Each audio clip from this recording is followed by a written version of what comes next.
Welcome everyone to the Governor's Conference on Aging webinar series. Give everybody a minute to get situated and then we'll get started.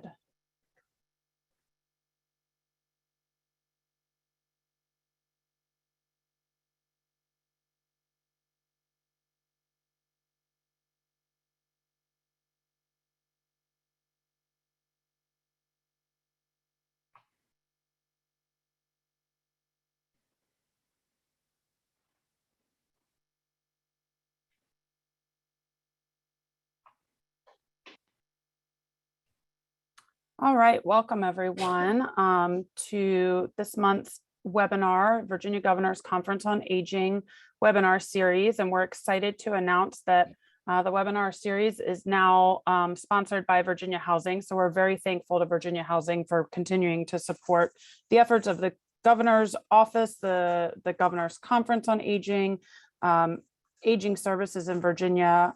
So we can't say thank you enough for that. As always, this webinar is being recorded. It is hosted the fourth Tuesday of every month from 1 to 2 o'clock. And if you know somebody who missed it, you want to share it with somebody, it can always be found at vgcoa.com under past webinars. All of our recordings are posted there. So this month we are talking about senior housing trends, issues, and options. We will talk about this session will provide a high-level overview of the trends and issues of senior housing in today's market, along with a discussion of the current options available. Our presenter is Sue Armstrong, and she is a strategic housing officer with Virginia Housing. At this point, I'm going to hand it over to you, Sue, and actually real quick, one housekeeping note. We will encourage you all to put questions in the Q&A box throughout the presentation, and we will take those questions at the end. So Sue, I'm gonna stop sharing my screen and hand it over to you. All right, thank you so much, Martina. Can you guys see my screen? Not yet. Okay.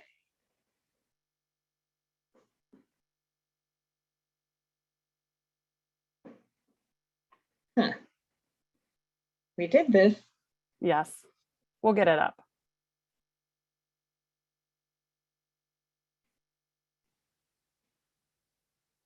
It's not wanting to work with us.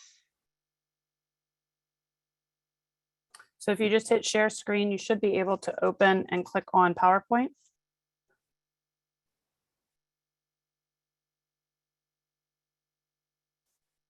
There it goes. Okay, it wasn't coming up. That's okay. Sorry about that. Is it working now? Yes, ma'am. You're good to go. Excellent. And thank you everybody for joining me today to discuss senior housing's trends, issues, and options. As we all know, the demographics of senior population is radically changing.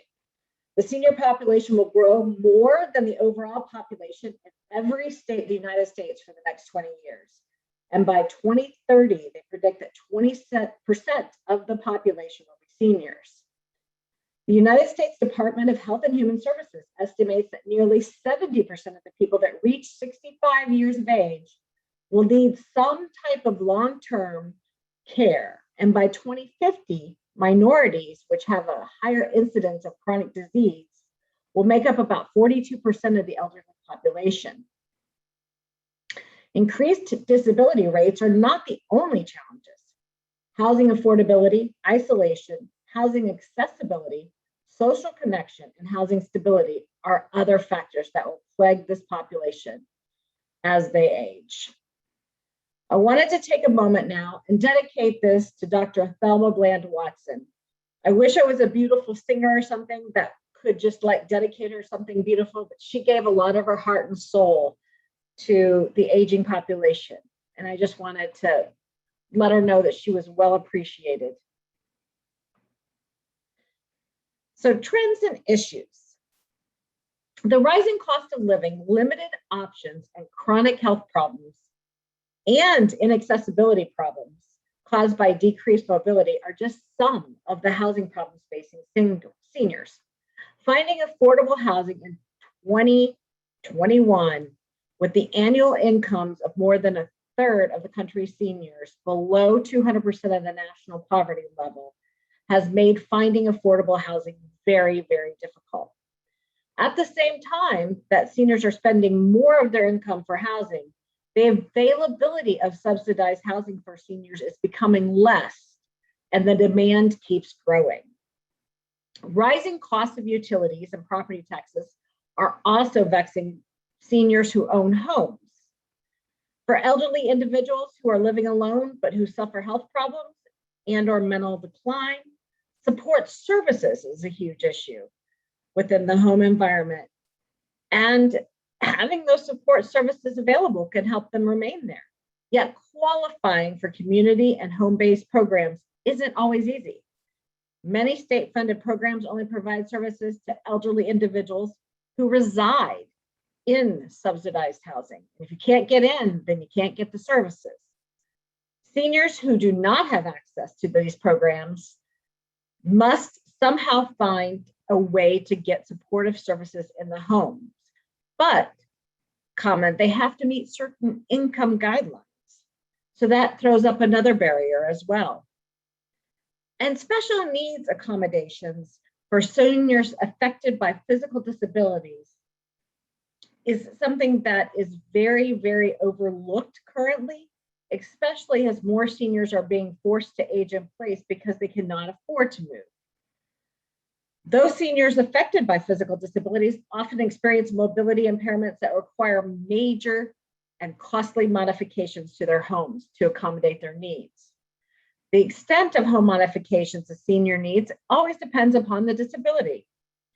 Some are easy, like a stair rail or a ramp or something like that, and those are affordable to make. But just think, if you went to walking around your house and now you need a wheelchair, you have to widen all those doorways. You have to make sure that you have a stair lift and a wheelchair in each floor of your house. You have to have ramps in and out on more than one door and things like that. The cabinets in the kitchen, you can't reach them anymore. So now they're going to need to come down. You're going to need a stove with front buttons and not a back button. So there's all things like that, and that is expensive.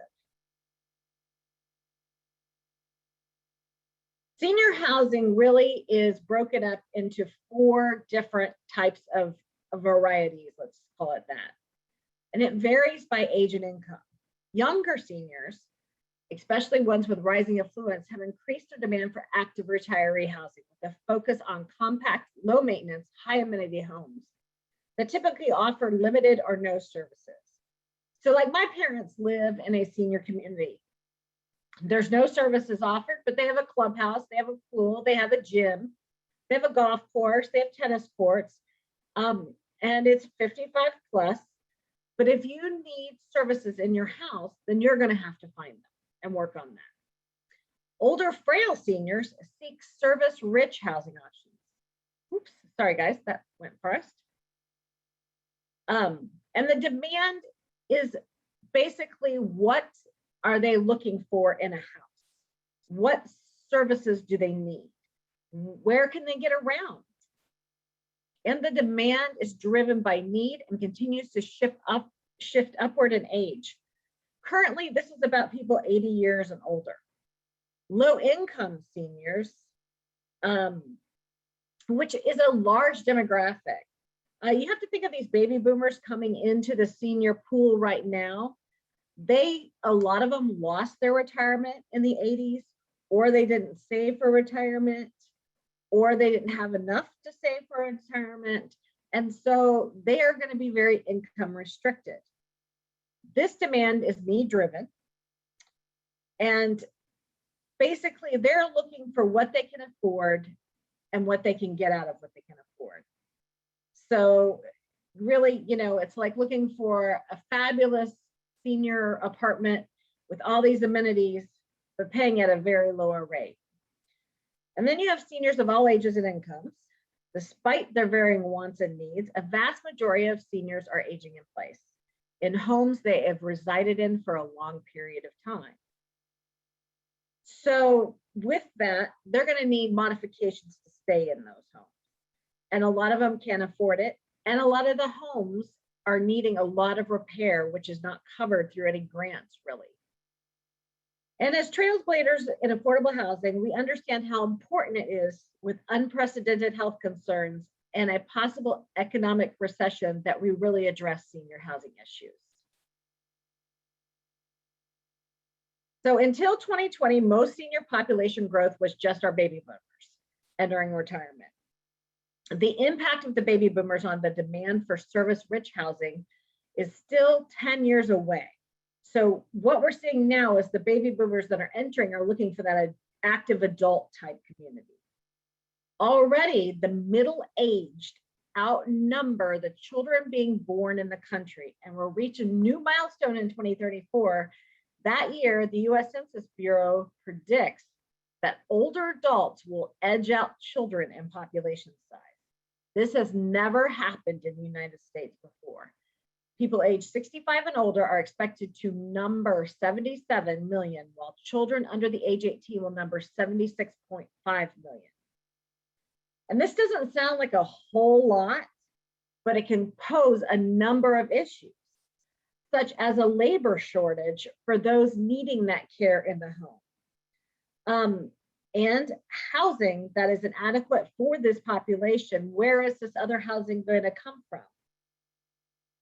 There might be less turnover in single family homes, forcing people to stay in rentals longer, and less family members to support the elderly. So something with the baby boomers is a large portion of those baby boomers never had children. My aunt is one of them. So as Generation X, I will most likely be caring for my parents and my aunt and her boyfriend, who also does not have children. And so, you know, that could be a lot on one person and on one family. And the ability to be able to do that can be very taxing. Current programs provide mainly capital subsidies for the development of rental housing, serving independent seniors, not needing deep rent subsidies. So we're talking about seniors who maybe need a little bit lower, but they're not living on that Social Security, such as $734 a month. Many baby boomers lost retirement in the crash, like we talked about, and they will need this type of housing. But they maybe didn't put enough back. Increased appropriations will need to be required in order to address the growing share of need among seniors aging in place, as well as those needing the service of rich housing but can't fully afford it. With the senior population being the bigger population and the children being the smaller population, you also have a less of a tax base to help this out. Key policy changes will need to occur to address the needs of low and moderate income seniors. The senior population is suburbanizing. Yes, suburbanizing at a faster pace than the overall population. A growing share of the suburban population lives in homes that lack accessibility, are costly to maintain, and are not proximate to transit. So if you think about this, in the suburban areas, there may not be a bus line. The grocery stores are spread much further apart. The hospital and the doctor's offices are spread much further apart. A combination of personal preferences and likely market constraints will mean that the vast majority of suburban seniors will age in place in their home. Home improvement and repair assistance and in-home care services will be costly to provide, especially with the shrinking labor pool. Addressing the rental housing needs of seniors living on limited fixed incomes who require ongoing rental subsidies assistance with decreased vouchers is a huge issue. So right now, the voucher program is seeing more young come in, or those with disabilities that are not elderly than they are actually seeing the elderly. The COVID stimulus package may be helpful here, but we're not totally sure of that, and everybody's still pretty much out on whether it's going to be a good help or a hindrance.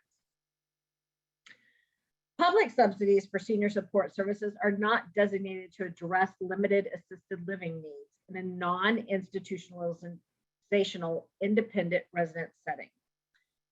So although there have been changes coming out that are making this, and Medicaid is looking at this, it's still very difficult. to develop cost-effective residential support services that do not incur significant regulatory and licensure restrictions. At both the federal and state levels, funding for housing and support services are administered within different cabinets and budget silos, making coordination very difficult. So in Virginia here, DMAS does the regulation. I mean, not DMAS, I'm sorry. DBHDS does the regulation. DMAS is our payer. So we have to have them come together, and they are working. I will say Virginia is very progressive. They are working together on some things to help move this forward. But if those talks break down and we have this need and this licensure and this payment, and they're not going to pay, then we've got an issue again for the poor senior that's caught in the middle. Subsidized senior housing is concentrated in older central cities. And what are we doing? We're moving to the suburbs and rural areas where many seniors lived at the time that new developments were built. Now, central city populations are becoming younger as seniors pass their homes or turn them over to younger buyers. In rural areas, there has always been a long-term decline, and that has retarded the growth of the senior housing out there. And the seniors are being forced to stay in place, which may not have been their choice, but that's all they can do. In contrast, the suburban localities are aging rapidly, but lack of inventory of subsidized senior units is causing many issues there. So a senior may want to move to the suburbs, but if there's not a place for them to rent or to own that matches their income, then they may be forced to stay in the inner city and in place. Reverse mortgages are seen as a means to help senior homeowners age in place. However, volatility in the home values have raised lending risk and reduced some of the amount of equity seniors are able to tap. And the market has been prone to fraud and abuse. Homeowners can also outlive the amount of equity in the house, which is now a good likelihood. Most people, according to the American Academy of Health, will live to see their 80s and if not their 90s and 100s. Expanded support for counseling and consumer protections will be needed in order for reverse mortgages to remain a sound choice for people. Currently, only 1 in every 4 recipients, eligible senior recipients, is able to obtain rental assistance. Virtually no new senior housing developments with project-based subsidies are being produced. Seniors needing rental assistance must access older subsidized developments or else obtain a housing voucher to afford new senior housing. Increasing rental assistance is very, very, very challenging. It must compete with other high-cost needs like Medicare and Medicaid, so that some of the things just aren't coming up and that those vouchers are not getting put out. Seniors are also often granted a housing voucher preference, but now so are other groups.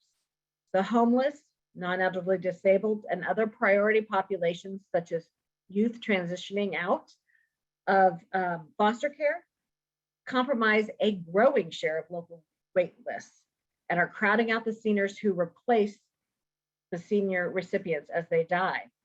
The number of senior voucher recipients is down and is expected to keep going downward, and that number keep growing. For example, Virginia Housing, where I work, we administer a very small portion of the state, but in 2010, the number of seniors in our voucher program compared to now, it was 13%. It has fallen from 23% to 20% nationwide. So Virginia has had more. Ours has fallen 13%, but nationwide has fallen 3%. And you have some, nationwide it's hard to look at because you have some of those outlier states that just don't have a lot of people, period. Like if I were a senior living in Alaska and I had to shovel snow, I think I'd move to Florida. So just keep that in mind.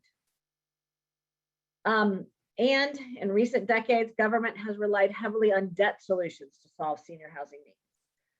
For example, provision of financing for development of a new independent senior rental unit, promotion of reverse mortgages. Going forward, solutions to emerging issues such as aging in place, limited fixed incomes, and the need for residential support services will require a larger share of appropriated subsidy funds.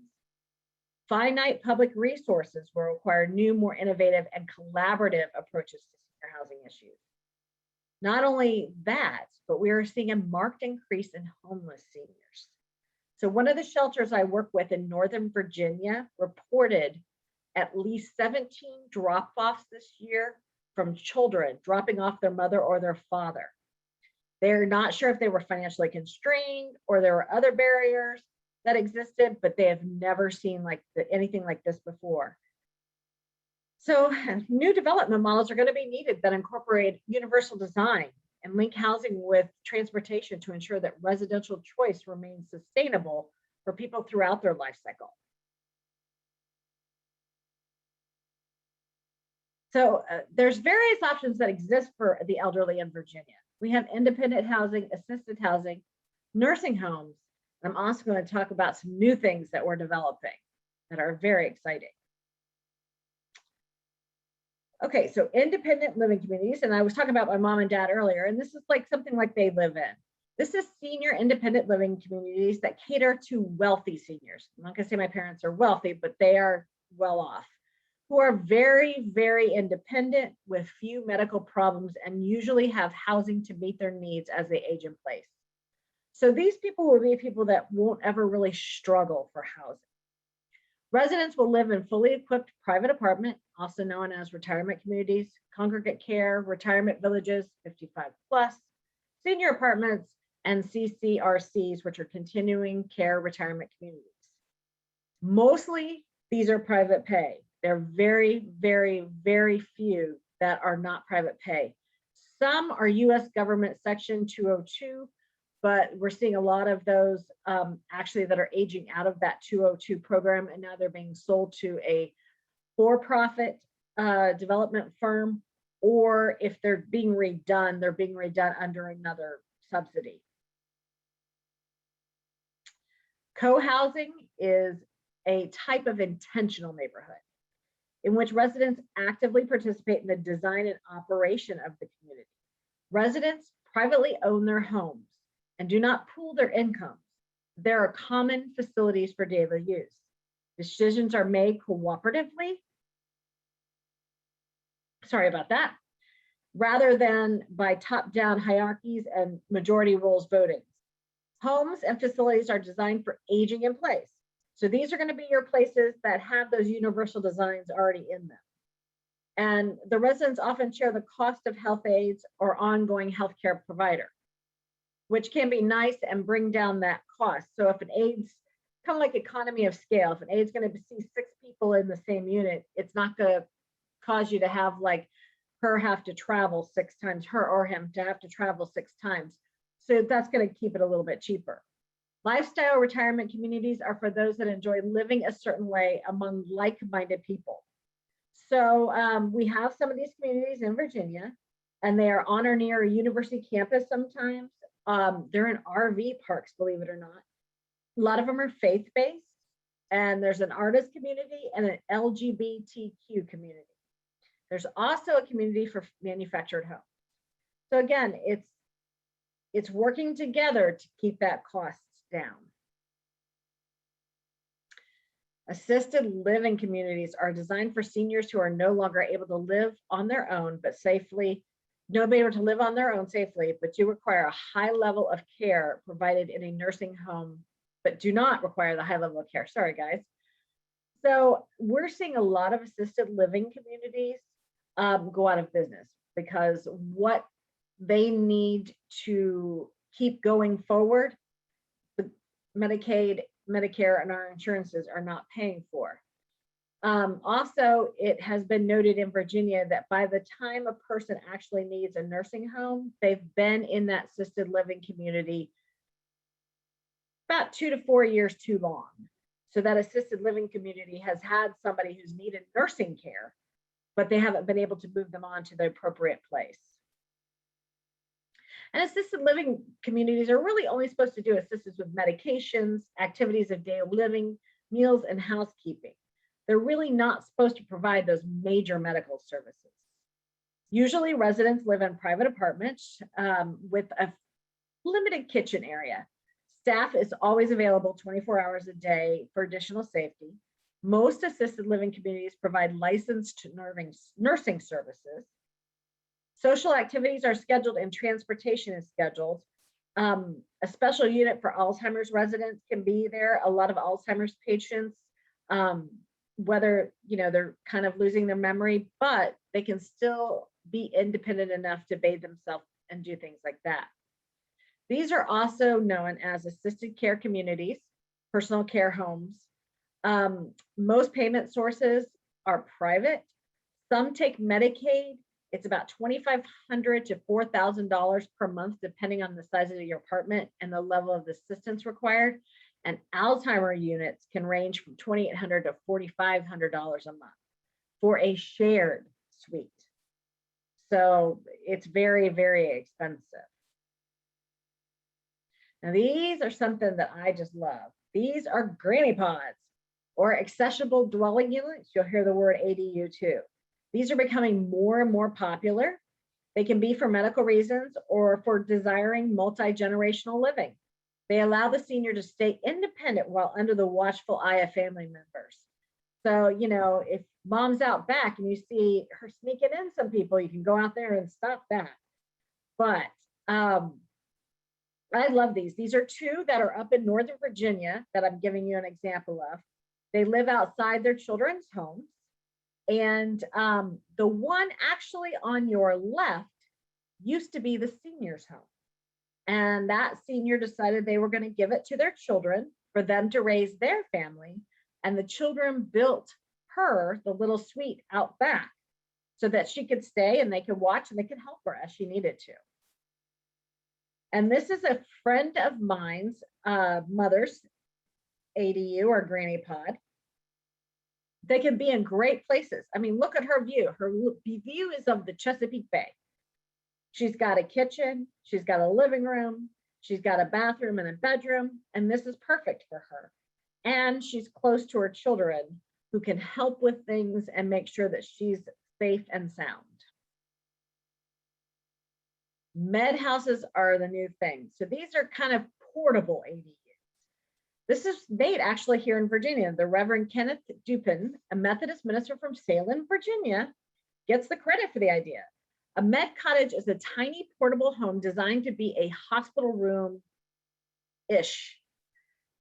These are made in Blacksburg by a Virginia company with the help from Virginia Tech, and they are prefabricated and designed to be installed in the backyard behind the main house. The small dwelling is hooked up to the main home's existing sewer, water, and power lines. You're going, well, how much could this cost? All of this will run you between about $85,000 to $125,000. But they can be resold and rolled off your lot. So if your mother or father or whoever you're taking care of passes, then you can resell them and recapture some of that money. And in 2010, Virginia amended state zoning laws to permit the addition of a temporary healthcare structure behind an existing home, with the stipulation that a physician document and give a medical need. And like I said, when you're ready to be done with it, you can resell it and it can be moved along to the next household. They have lots of cool features and lots of cool things. So they can have a Hoyer lift put in. They have additional lighting at the knee level to help people.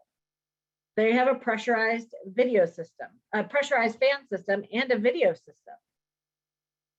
They also have a feature that at the floor level, if somebody falls, it will give a shake thing and then it will alert you in the home. The refrigerator dispenses medication. The toilet can be made to measure output and also measure the different things in the urine. So it's got a lot of potential. Now we have residential care homes, and they are private homes that are typically serve residents who live together and receive care from a live-in caretaker. These homes offer assisted care services for seniors who want more private home-like communities, but they also can give assistance with activities of daily living that maybe you don't need a full-on nursing care, but you need that assistance, and it's good enough in a private setting. Amenities and nursing services vary greatly between these homes. I mean, from one home may offer bathing services or something like that, and another home may offer full nursing and a doctor and a dentist that comes in. So it varies so greatly. So you've really got to ask about your services when you tour. These are also known as boarding care homes, group homes, adult family homes. 99% of these are private pay. Some take Medicaid. The price range is about $1,500 to $3,000 per month, depending on the services and level of care provided. And last but not least are nursing homes. They provide around-the-clock skilled nursing care for the frail elderly who require a high level of medical care and assistance. 24-hour skilled nursing services are available from licensed nurses. Many nursing homes now provide short-term rehabilitative stays for those recovering from injury, illness, or surgery, which can be a great thing, especially if they need that physical therapy or that occupational therapy to get back going so they can bathe themselves or feed themselves or cook. Long-term care residents generally have high care needs and complex medical conditions that require routine nursing services. Residents typically share a room and are served meals in a central dining area, or it's brought to their room if they're too ill to participate. Activities are available, and some facilities have a separate unit for Alzheimer's residents. These are also known as convalescent care, nursing center, skilled nursing, long-term care facility. These take private pay, Medicare and Medicaid, and they range between $4,000 and $8,000 a month. So this can be very, very costly. I want to talk to us about some new innovations we have coming. And our first one is a container home. The home on your left is actually a container home that is located in Henrico County, and it was put together. Virginia Housing has done one in Richmond, and there are a couple in Lynchburg as well. These are taking shipping containers and actually turning them into homes. This is a cheaper way to go because the container's already built, and they can turn them into very, very nice homes. The one container home that is in the picture on your right is actually called the Bachelor Pad. So you can see it's got its own shower, its toilet, sink. It's got more like a studio feel, but it's called the Bachelor Pad, and it is one container. The home in the middle is actually 4 containers, and instead of going vertically like this, they're rotated like this. You can see there's 2 bedrooms in there, closets, a utility room. So there's all sorts of things you can do with containers. Virginia Housing has wine, dined, and romanced a developer of these container homes to come from Idaho and actually set up shop in Newport News. So I think we're going to see more of these. And the reason they're going to set up shop down in the Hampton Roads area is because we have all these containers sitting there. You could only use them so many times. So actually getting the containers and actually having them taken to the plant to be turned into homes will not be as costly and will reduce construction costs. Our home in Richmond that we put together, it was 3 containers. It was a 3-bedroom and 2 bathroom, was actually purchased by a 66-year-old senior who this was her first home to ever own.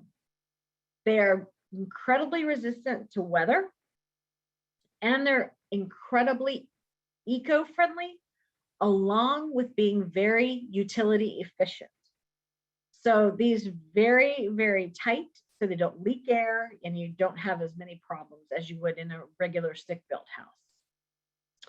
And this is something that's first in our state and about second in anywhere else. And this is going right now as we speak. We are 3D printing houses. So this is the 3D printer, and we are building these houses out of concrete. So if you look at the picture on your right, you can kind of see where the doorway would be. You can see where the big picture window will be. And if you look between those two, there's a little kind of silver box. That's where an outlet's going to be. This is just in the beginning stages. We're working on it. We're very, very excited. We have partnered with some nonprofits in the Richmond area. This is actually in the Richmond area. After this one is done, we will head to Williamsburg to partner with their Habitat to build another one. And then we're going to go to the Eastern Shore and build 5. in a suburb development, and we're looking at putting the 3D printer on kind of like railroad tracks so we can slide it down. The great thing with the 3D printer is you can build any type of home you want. You can, make it match the landscape of the area. So if you're in a historic area, you can kind of do some things to make it look like a historic home. The other great thing about a house made out of concrete is it's super energy efficient and it's weather resistant. So if you think about a hurricane and you think about a tree hitting concrete or a tree hitting, let's say, wood, your concrete house is going to do better. Again, this is new technology. So I just want to show you guys, I have a little thing of it printing here. And you can see over here where it didn't turn out as well. And then we'll watch it go. And this was just some walls that were put up as demonstration.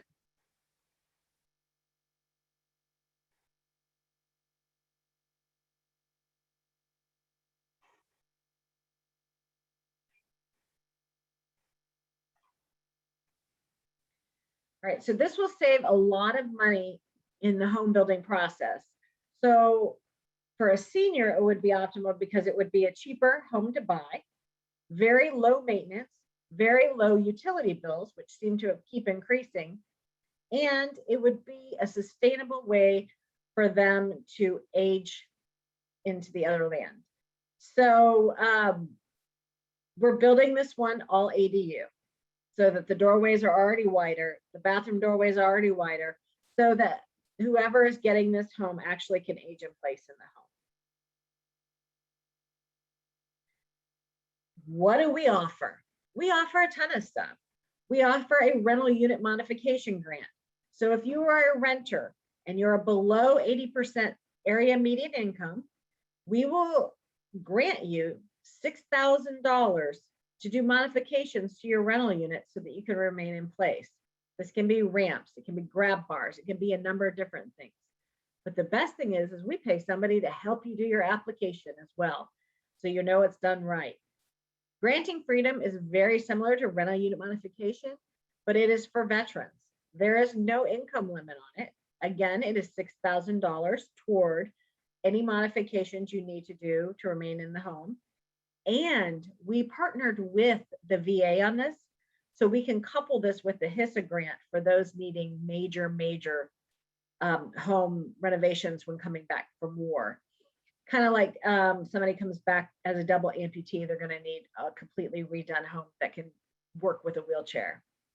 We offer home loans with assistance.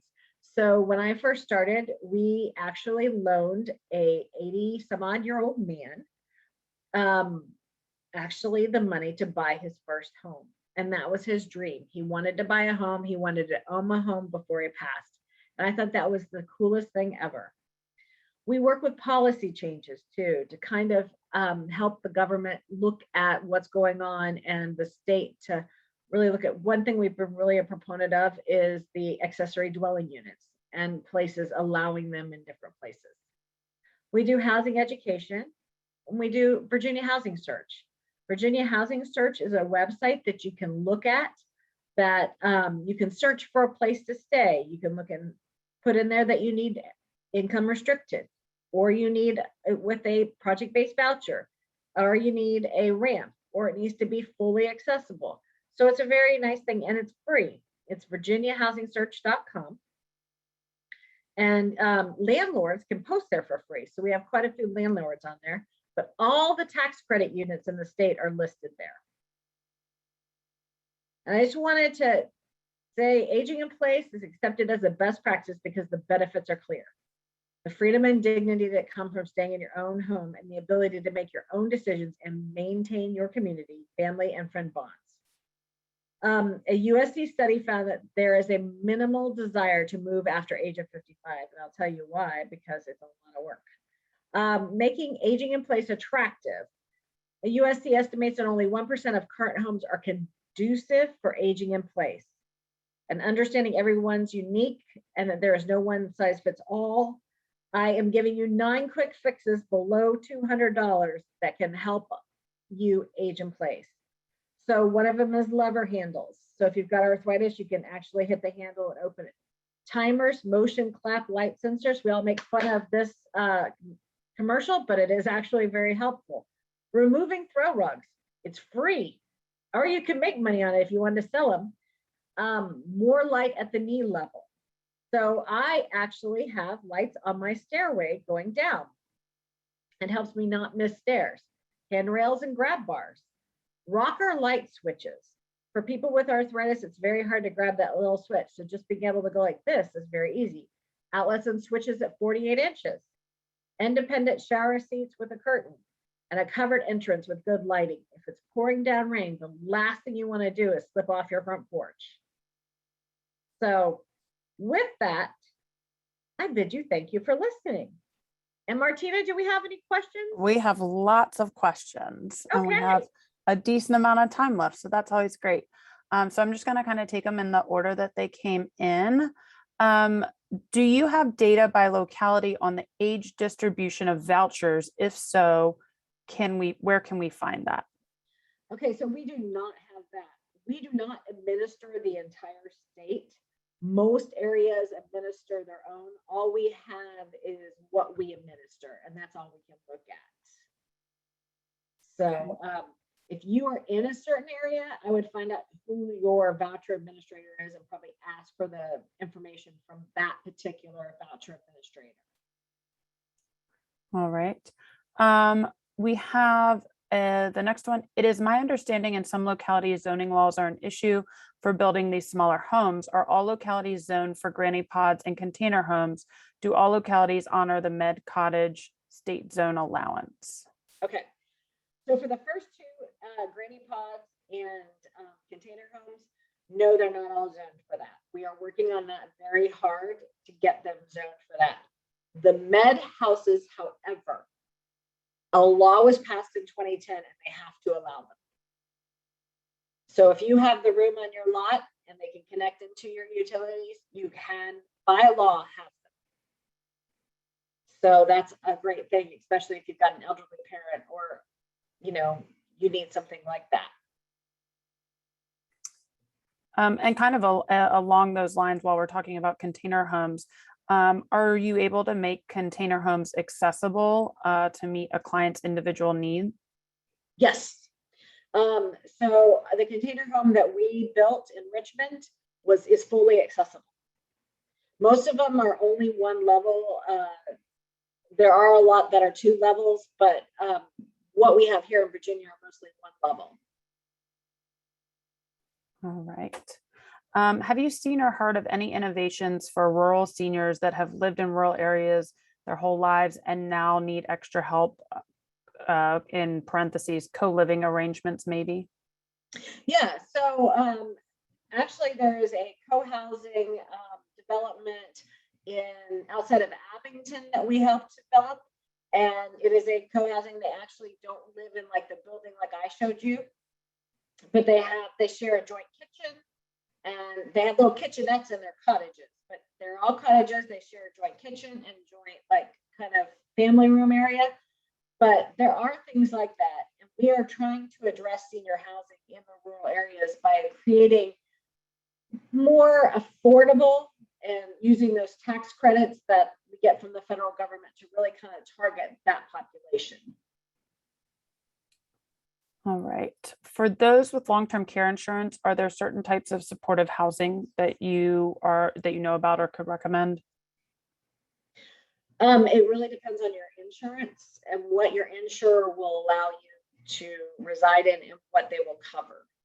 Unfortunately, I wish I had a better answer for that, but long-term care insurance is one of those things. But if you do have long-term care insurance, the positive thing about it is you will have an easier time being accepted into some place. Okay.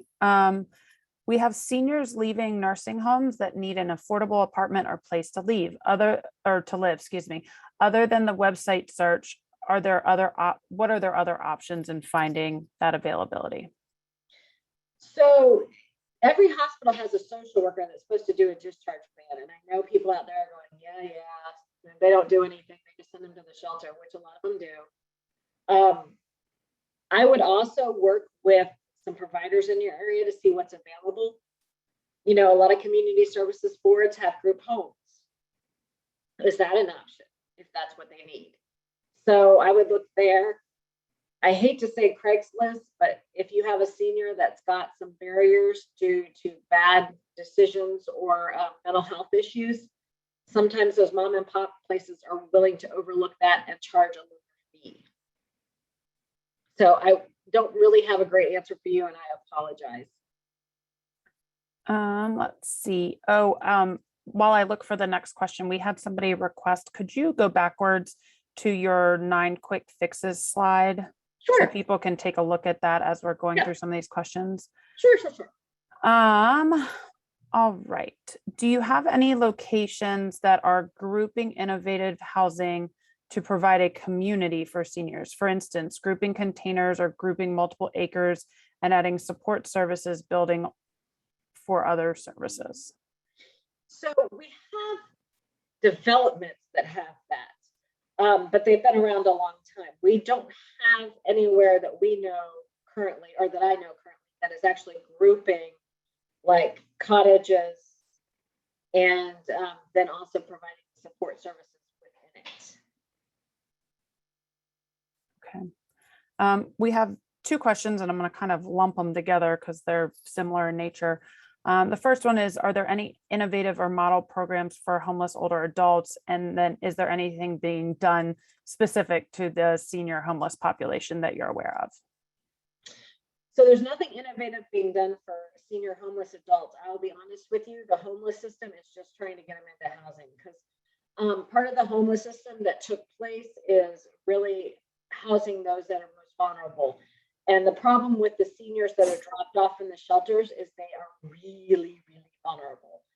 So I think the homeless system has a while to go until they figure out really how to do this and how to do this well, because we are now just seeing an influx of those seniors, where the homeless used to be men in their 40s or 50s with mental health issues. We're now just seeing the senior population come in. And I do not know of anything nationwide that's been like a, program type thing. And I think it would probably depend on where they are, what's available in their area. We had a request to briefly summarize the difference and different functions between Virginia Housing and DHCD. What's the difference between the 2 organizations? Okay, so DHCD is our sister organization. In most states, DHCD and VHDA, or Virginia Housing, would be one. Because of the way that Virginia is set up, they are 2. We are the housing finance agency. We make all our own money. We are a 501c3 nonprofit, quasi-governmental, which means that the governor elects our board and elects our director. DHCD is a fully done state. It survives off of taxpayer money and does not create any revenue. We do funnel money into DHCD to do certain programs. We try not to duplicate programs, but we work together very, very carefully and very well to kind of use each other's programs together in cadence to make things affordable. I'll give you a great example. So the Housing Trust Fund is something that DHCD administers. We administer the Low Income Housing Tax Credit Program, or LIHTC program. We try to marry those 2 funds to bring down that capital need or that capital output of that developer so they can offer lower rents. That's about as quick as I can get with it. Okay. Where can attendees, and we can also put this in the follow-up email, where can attendees get more information on the MedMed Housing that you mentioned earlier? There is a place in Blacksburg, and I would have to look it up. If you can provide it to me, a couple people have asked, and this is just a reminder that this is being recorded, and we'll make this recording and all supplemental materials available so we can make sure we include that information in there as well. Sure. We have a question about 3D homes. Yes. Are the 3D homes safe and last a long time? What would be the cost to build per square footage? Okay, so this is new. Like I said, it's taking place as we speak, but there is one in Austin that's been up for quite a long time, and it's had no issues and no problems. It's been up for probably about 20 years. It's not 3D built, but it's cement built. The 3D homes are reinforced with rebar. So every 18 inches, they stop and they put a ladder rebar down. They've been in tests with Virginia Tech and stuff. They've been shown to handle multitudes of wind and problems. I will say, this is something we're bringing from across the pond.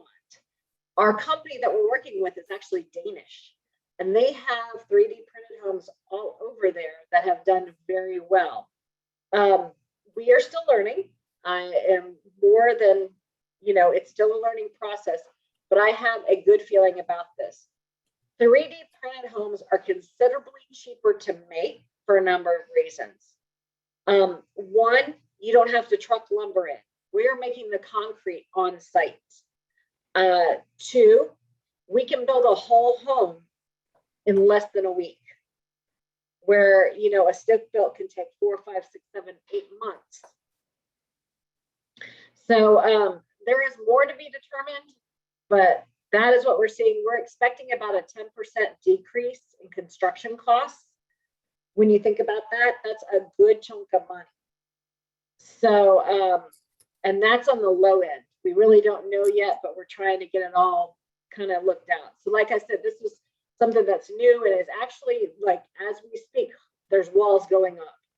So. All right. Do you have any suggestions on how individuals can advocate for zoning laws to be changed in their locality to accommodate these granny pods or container homes? Talk to your senators and your congressmen and your representatives. Talk to your city planning departments.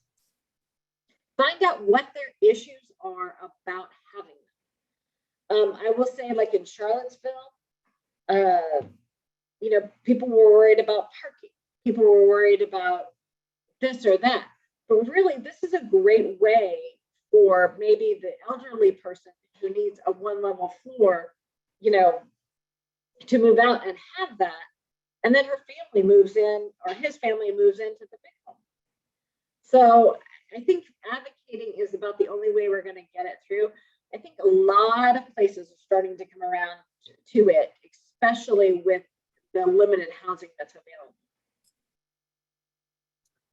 All right, let's see. Our next one is, you mentioned some assisted living communities going out of business. Can you comment on what region in Virginia this may be occurring? Richmond and in Southwest Virginia, I've seen, and on the Eastern Shore, actually, I've seen 3 go out of business in the last couple of years. And that's just because the amount of services they have to provide and what they're reimbursed for is not adding up. So in Richmond here, the one right on Monument Avenue has gone out of business. So the one on the Eastern Shore, I think, was in Accomack. And the one in Southern Virginia, yeah, I don't remember exactly where that one was located. What can we do about affordable housing for seniors living below the poverty level? So many seniors are being forced to live in motel rooms. So that's what we're trying to do at Virginia Housing. We're trying to marry, like I said, those funding options so that they can offer a lower rent for those seniors. Really, this is going to be a difficult situation, especially with the senior population that's expanding at such a large rate. And definitely motel rooms are not the place for that. So we're really trying to increase the number of low-income housing tax credit units out there, and combining those with a number of different funding sources that DHCD has, that the environmental people have. We're trying to combine everything we can to make that rate that they need to charge to actually stay in business much lower. But it's a daunting task, and there is no one answer, unfortunately. All right. Don Ryan typed in about Rebuilding Together affiliates, and he was also one of our presenters during the Governor's Conference on Aging. But has the state housing agency considered funding Rebuilding Together affiliates age-in-place modifications to complement the funding they receive from local jurisdictions and a constellation of private and philanthropic sources. Well, we do fund a lot of rebuilding together through different ways. But as far as that modification, I have wanted that since we got in here, but DHCD, again, we try not to step on their toes and they try to stay off ours, offers programs. So we have really kind of thrown the ball to them on that. Okay. Does Virginia Housing give priority to senior housing for LIHTC? No, we used to have a senior housing pool, but it is now a special needs pool. So it still kind of does, but not totally just senior housing. All right. Do you have the ability to talk about adult foster care where the seniors live with a family and opportunities for seniors to live with other seniors or students or families in private home or apartment? I know very little about that. I know, payment has been difficult. I did have some people I tried to set up in my job before now, and payment was the most difficult thing, and trying to get enough money to actually make it happen. But I'm sure it could happen. I haven't kept abreast of what has happened, but that is a good point. I didn't even think of.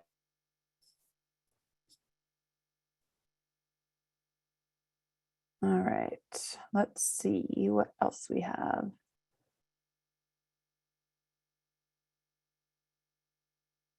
Did we lose you, Sue?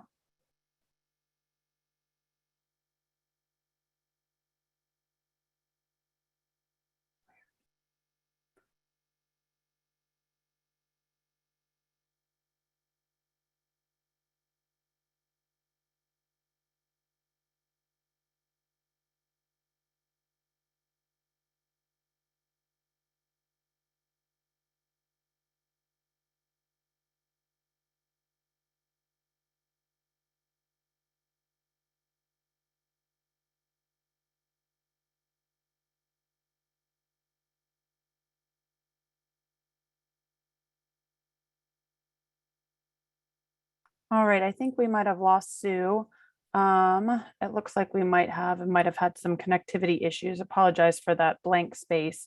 But what we'll do is all the questions, we have several outstanding questions, and we will get those questions passed on to Sue and we'll follow up and get them added and answered shortly. Thank you all for joining and we really appreciate your time. Thanks so much.